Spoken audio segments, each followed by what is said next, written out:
首先呢，我们在铺棉上画一个圆，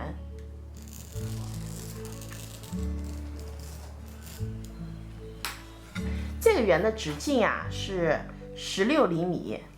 现在呢，我们把这个圆给剪下来。圆剪好以后呢，我们把这个圆啊对折，把它1分为2。现在我把铺棉呢烫在了面料上边，那么我们都呢放1厘米的缝缝。接下来我们把材料啊正面和正面相对。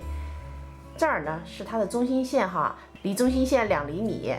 这里呢是铺棉过来1厘米，我们呢在2个位置分别搁上丝带哈，咱们丝带的这个圈呢是冲里的，这样子搁啊。然后这样子呢车一条线，那车到这儿的时候，咱们要回针哈，把丝带呢车得牢固一点。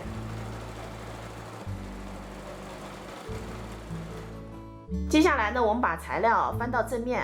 然后我们呢裁一根包边带，这个包边带的宽度呢是4厘米，我们向里烫进1厘米，然后在这头呢这样子折叠下来1厘米，然后我们把这个毛边对准这儿，我们沿着半圆呢车一条线。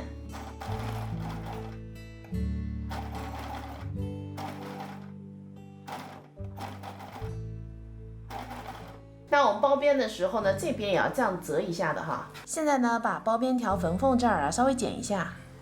然后这头呢，我们折成光边哈，把它包过来。我们还是把这个半圆给车上。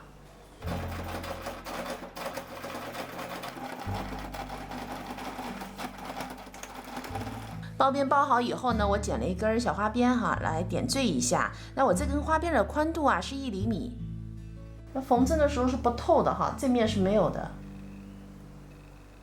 朋友们，花边装饰好以后，大家看像不像那个西瓜瓤和西瓜皮儿中间那个白颜色不甜的地方哈？接下来呢，用不织布黑色的哈，我剪个西瓜籽儿，把它缝上去。那缝的时候也是一样哈，就缝在这面上面，反面不要缝透哈。西瓜籽装饰好以后呢，咱们在相应的位置钉上扣子哈。我呢没有办法给大家一个具体的尺寸，这扣子是多大的哈，因为每个人留的丝带的长短呢可能是不一样的。